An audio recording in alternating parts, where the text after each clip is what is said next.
अगर इस वीडियो पे क्लिक किया है, इसका मतलब सीधा साफ साफ ये है कि तुमने इस स्टॉक में इन्वेस्ट किया है ज़ोमैटो में, या फिर तुम इन्वेस्ट करने का सोच रहे हो, क्योंकि इसके अंदर बहुत सारी चीज़ें चल रही है मार्केट में कि ये आगे जाएगा, बहुत ऊपर जाएगा, और कई सारे लोग कह रहे हैं कि ये नीचे जाएगा एंड ये डूब जाएगा क्योंकि लॉस मेकिंग कंपनी है। तो देखिए, मैं तो सबसे पहले ये जवाब देना चाहूँगा कि ज़ोमैटो को बाय क्यों करना चाहिए। क्योंकि देखिए, सबसे पहले देखिए बिना बकवास के, ये देखिए ज़ोमैटो कंपनी है, तो ज़ोमैटो को आपको पता है कि वो क्या करती है, फूड डिलीवर करती है। तो रेस्टोरेंट से फूड लेके आप तक डिलीवर करती है। तो आपको फूड चाहिए रहता है, आपको खाना चाहिए रहता है। So what you do, you just go to Zomato app and then you choose your favourite restaurant. तो ये कितने टाइम से है, तो आपको पता ही है कि इसके पास डेटा है, तो इसको क्या बेचना है ये पता है। ये आपको भी पता है, मेरे को भी पता है, और ज़ोमैटो को भी पता है कि ज़ोमैटो को पता है कि उसको क्या बेचना है। देखिए, सिंप्लीफाइड भाषा में हिंदी में बता रहा हूँ कि ज़ोमैटो को पता है, ज़ोमैटो के पास नॉलेज है कि मुझे क्या बेचना है।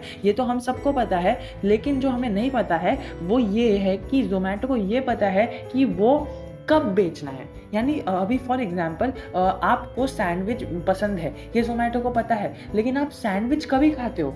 ऐसा होता होगा कि आप बारिश में खाते हो सैंडविच, गर्मी में नहीं खाते हो, एंड ठंडी में खाते हो, बिकॉज वो कोल्ड माहौल रहता है, तब आप सैंडविच खाते हो। एंड उसको पता है कि कब बेचना है, और रात को खाते हो या सुबह खाते हो। They know all the data. तो इससे फ़ायदा क्या होगा, अगर आप वीडियो तक अभी तक बने हुए हो, तो इससे ज़ोमैटो को फ़ायदा क्या होगा? तो इससे ये फ़ायदा होगा ना कि उसके पास ये सारी डेटा है, तो ये उसका कंसल्टेंसी प्रोवाइड कर सकता है, बट ये वो खुद के लिए यूज़ कैसे कर सकता है? वो एक रेस्टोरेंट खोल सकता है, जो उसने चालू कर दिया है ज़ोमैटो किचन करके। तो ज़ोमैटो किचन में क्या होता है ना, that will not be a restaurant. वो एक रेस्टोरेंट नहीं रहेगा, वो रेस्टोरेंट के अंदर जो किचन रहता है ना, वो खाली किचन रहेगा। उसके अंदर आपको जाके खाने नहीं मिलेगा, बट आपको उधर से डिलीवरी मिलेगी। तो वो किचन बनाने का जो कॉस्ट रहता है ना, वो एक्सक्लूसिवली वो आधा हो जाता है। यानी रेस्टोरेंट को अगर चलाने का कॉस्ट 10 लाख है तो पर मंथ, तो इसका कॉस्ट ना 3 to 4 लाख के आसपास हो जाता है। एंड ज़ोमैटो का जो क्लाउड किचन का जो कॉन्सेप्ट है, वो उसने अपने इंडिया के लेवल पर चालू कर दिया है। जो ज़ोमैटो के अलावा जो ज़ोमैटो इंडिया का है, देन जो यूएस में जो फेमस है ना, वो क्लाउड किचन चलाते हैं, एंड उनको जो फ़ायदा होता है ना, दे सी डैट, एंड ज़ोमैटो उससे अपना फ़ायदा निकाल रहा है। देखिए, पहली पॉइंट तो ये हो गई कि उसको क्या पता है और क्यों पता है, एंड इसीलिए वो अपने क्लाउड किचन में वो उसको यूज़ कर सकता है। और देखिए, क्लाउड किचन का ऐसी चीज़ है ना कि 40 से 70 ब्रांड उसके अंदर आराम से आ सकते हैं, एंड वो 40 से 70 ब्रांड के साथ साथ 3000 ऑर्डर को एक दिन में वो क्लाउड किचन के ज़रिए डिलीवर कर सकता है। तो उसका कॉस्ट बहुत ही कम हो जाता है। देखिए, मुझे फिगर्स की तरफ नहीं जाना है कि कितना लॉस मेकिंग कंपनी है, कितने सारे फिगर्स है, इसीलिए मैंने आपके सामने स्क्रीन पर ये फिगर्स नहीं बताए। बट जो मैंने आपको बताया ना कि यहाँ पर बताया कि ज़ोमैटो ने ग्रोफोर्स में इन्वेस्ट किया, ये है ना ऑर्गेनिकली करना चाहता है। ये जब अपने रेस्टोरेंट्स खोल रहा है, क्लाउड किचन्स खोल रहा है। अब देखिए, दूसरी चीज़ जो ऑफिशियली डिक्लेयर नहीं हुई है, बट जो अमेज़ॉन ने किया है, और वही अगर ज़ोमैटो कर देगा, तो वो प्रॉफिटेबल कंपनी बन सकती है। तो ये क्या कर सकता है, देखिए, उसके पास सब डेटा है, तो वो क्या कर सकता है, उनको पता है कि किस जगह पर सबसे ज़्यादा डिलीवरी होती है, किस जगह पर सबसे ज़्यादा खाने वाले पेट बैठे हैं। तो वो क्या करेगा, वो एक रेस्टोरेंट खोल देगा, एंड उसे पता है कि मुझे आज क्या बनाना है। बिकॉज आज के दिन में जो इतने सालों से जो डिलीवरी हो रही है, आज इस ठंडी के माहौल में मुझे सुबह क्या बनाना है, इट विल बी नोइंग। तो उसका जो वेस्ट प्रोडक्ट्स है ना, वो नहीं होगा। एंड देन वो जो उसके ऐप पे हमें जो यहाँ पर दिखता है ना, ये प्रोडक्ट है, इधर का प्रोडक्ट है, तो वो है ना अमेज़ॉन की तरह खुद का प्रोडक्ट जो है ना, वो बेस्ट सेलर पे राइज करा सकता है ना, वो तो करा सकता है। तो अगर आप उसके पेज पे जाओगे, तो सबसे ऊपर अगर उसका प्रोडक्ट दिखेगा एंड बेस्ट सेलर दिखेगा, ट्रस्टेड बाय ज़ोमैटो दिखेगा, जैसे कि आता है ना Flipkart assured and Amazon assured, ये सारी जो चीज़ें आती है ना, उससे एक ट्रस्ट बैठ जाता है। तो ज़ोमैटो अगर ये करेगा, अपने ही रेस्टोरेंट की एडवर्टीजमेंट अपने ही जो पेज पर करेगा, तो जो ऑर्डर्स मिलने वाले होंगे वो ज़ोमैटो की तरफ आएंगे, एंड देन जो भी कॉस्ट रहेगा वो पूरा मिनिमल हो जाएगा। तो हमने अब तक जान लिया कि ज़ोमैटो को पता है क्या करना है, क्यों करना है और कब करना है और किसको सेल करना है, किस जगह पर वो प्रोडक्ट को किस मार्केट में पिंच करना है, ये सारी चीज़ें ज़ोमैटो को पता है। 3 चीज़ जान ली। जो चौथी चीज़ है वो ये है ना कि जो क्लाउड किचन का जो कॉन्सेप्ट है ना, वो क्लाउड किचन के कॉन्सेप्ट में है ना, वो जो इंडिया का 9% लोग जो मतलब बाहर से खाना खाने की चीज़ रखते हैं, वही जो यूएस में जो परसेंट है ना वो 50% है। यानी वहाँ का पॉपुलेशन का 50% लोग हैं ना जो रेस्टोरेंट पे खाना खाने का प्रेफर करते हैं, और यहाँ पर 9% लोग रेस्टोरेंट में खाना खाने का प्रेफर करते हैं।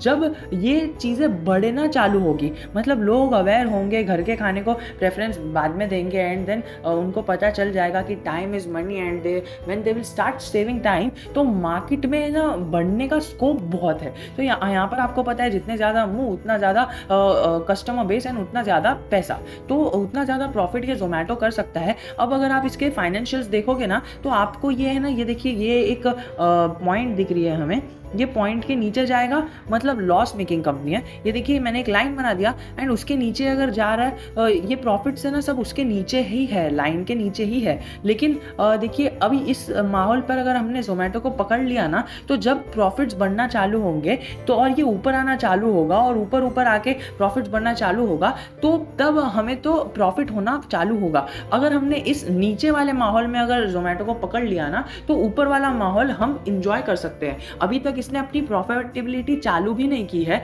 और अगर वॉल्यूम ट्रेडेड देखो, एक दिन का आप वॉल्यूम ट्रेडेड देखो तो 70 करोड़ वॉल्यूम ट्रेड हुआ है, एंड बिड प्राइस था 125 का। आप समझ सकते हो कितनी बड़ी मूवमेंट आई, सीधा वो ऊपर चले गया मार्केट में ऑन होते ही। 70 करोड़ का जो वॉल्यूम है वो पहले दिन में ही शो होने लग गया। तो आप समझ सकते हो कि लोग कितना पागल है। Even though the financial shows कि ज़ोमैटो में अभी इन्वेस्ट नहीं करना चाहिए, ज़ोमैटो लॉस मेकिंग कंपनी है, बट अगर आप यहाँ पर देखो तो ये लॉस मेकिंग कंपनी के टाइम पे अगर आपने इसको पकड़ लिया ना, तो जब ये आगे जाके प्रॉफिट बनाएगी ना, तो ये प्रॉफिट का सारा हिस्सा आपको मिलेगा। अगर ये ज़ोमैटो इधर से प्रॉफिट में मेकिंग आ गई और तभी आपने खरीदा ना, तो ये जो हिस्सा है ना, ये तो आपको मिलने से रहा, बाकी का ऊपर का हिस्सा आपको मिल जाएगा। तो मैं आपको सजेस्ट क्यों कर रहा हूँ, ओनली बिकॉज ये जो है ना अपना इसके पास एडवांटेज है। ये अभी तक है ना लॉस मेकिंग कंपनी है, अपने कैश को बर्न कर रहा है, अभी तक ये प्रॉफिटेबिलिटी में नहीं आया है। जब ये प्रॉफिटेबिलिटी में आएगा, अगर आपने अभी इन्वेस्ट कर दिया,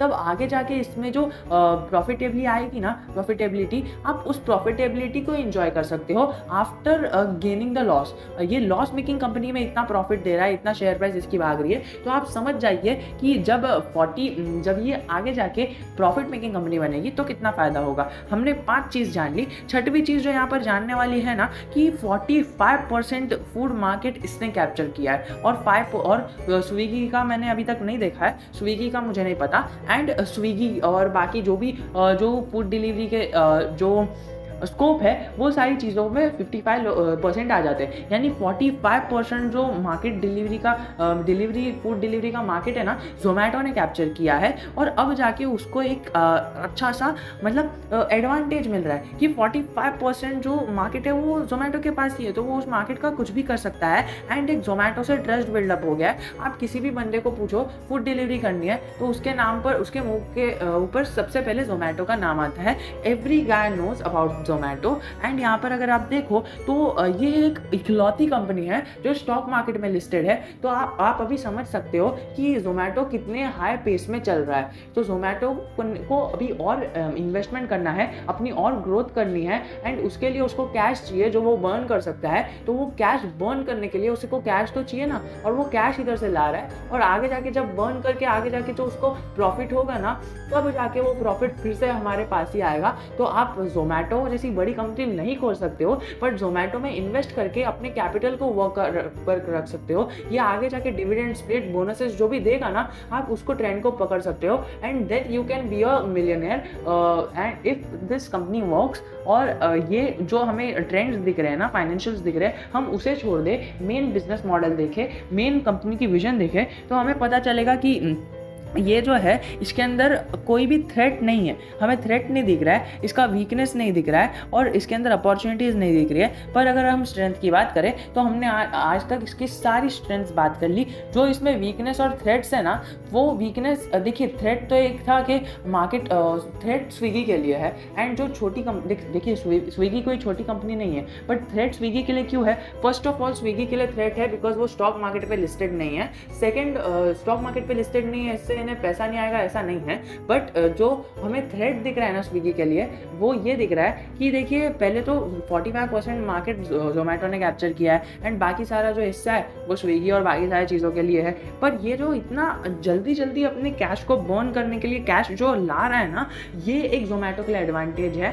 एंड जो इसकी सर्विसेज है दे आर ऑसम, एंड अगर आपने ट्राई किया होगा so you could have been relating the things that I am telling. तो आप मुझे बताइए कि क्या इसके अंदर आगे जाके पैसा बन सकता है क्या? Because we are just retail traders, और अगर हम जो बड़े लोग भी देख रहे हैं इसे, तो we don't have that capacity to manage all the things and open a thing like Zomato.